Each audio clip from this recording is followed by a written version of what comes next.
In addition to having some success in Bulgaria, it was total failure in Romania. We did not have our own development projects there, and this standalone brokerage unit does not function. So we had some, 30 people and 3 offices for the country, and they were simply not making money. So, and now is not the time to give people a chance. You go ahead, try 6 more months. So we simply pulled the plug. If you can't pay your own salary and your own office rent, we don't care. Nobody in today's world can afford people or units that need support all the time. We support in the beginning for half a year. If it takes off, fine. If it doesn't, sorry. Well, we cannot be sending good cash after bad cash, yes. Good thing for now is that we are doing these detail plannings. As we all know that any construction, you buy a land plot and then you do the detail plan, and then the detail plan is this monster that takes on a life on its own and then lasts usually for 2 or 3 years. Now is a good time to get those things sorted out, so we do a lot of this work. And keep on selling. We still have a stock of some few hundred unsold apartments for all of the group, starting with unfinished houses in Sofia, ending with finished houses in Riga and Tallinnas. So we have to sell, because supposedly this is the only place you get cash from. Yes, thanks. Now, what we think what will happen. We truly feel that there are some differences in all of the countries timing-wise. Bulgaria had nothing wrong with it 2008. In Bulgaria, the crisis started exactly in September, October. It was really funny to see. The whole thing was stopped in 3 weeks. We had 0 sales in apartments for the month of October. It started very quickly, and there was nothing wrong with it in the beginning. In Estonia, the whole thing started exactly 2 years ago. So we had already some experience. How do you act in a crisis and what do you have to do? And therefore, the cycles, or all the countries entered the crisis at different time. So we feel that because Estonia was the first to enter the crisis, it will most probably be one of the first ones out of it as well. Estonia posted a GDP of minus 15% for the first quarter of this year. We also feel that this is probably one of the biggest numbers we will see.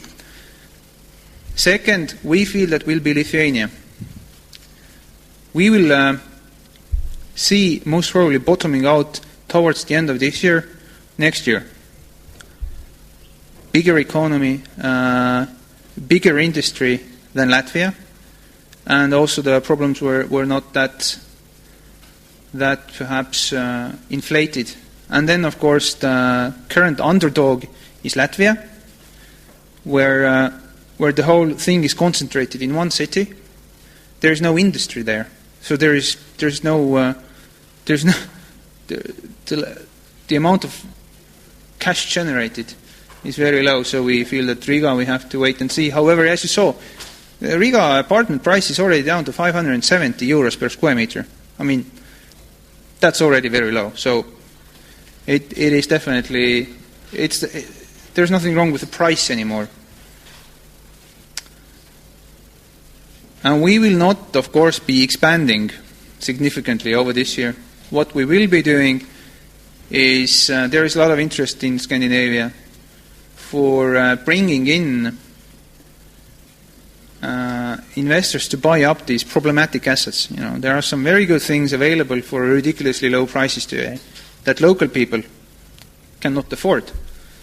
And because the Scandinavians saw it the last time, 15 years ago, that there is always this sunshine story after the rain, yes. So they know that they have to start moving this year, early next year, to benefit from these ridiculously low prices that we are about to see and that we are seeing. And once these people are getting back into town, then we all know that something has to change very soon.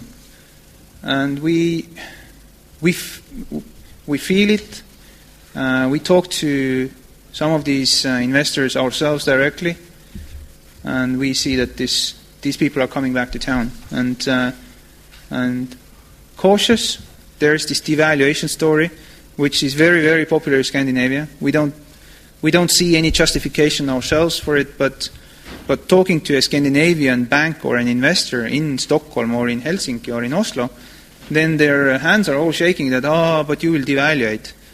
And until this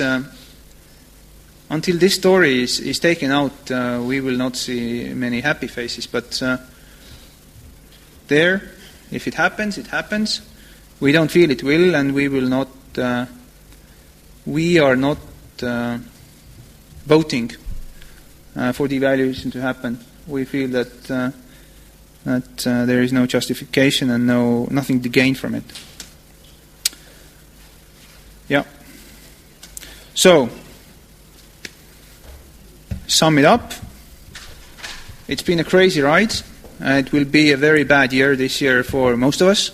However, we truly feel that we also make the best decisions when the night is the darkest, because when we start seeing the light, then the light is visible for everyone, and then the best items are taken out, and then you cannot do the best things available. So we feel that this year we will make the best purchases that will carry us through the next 10 years.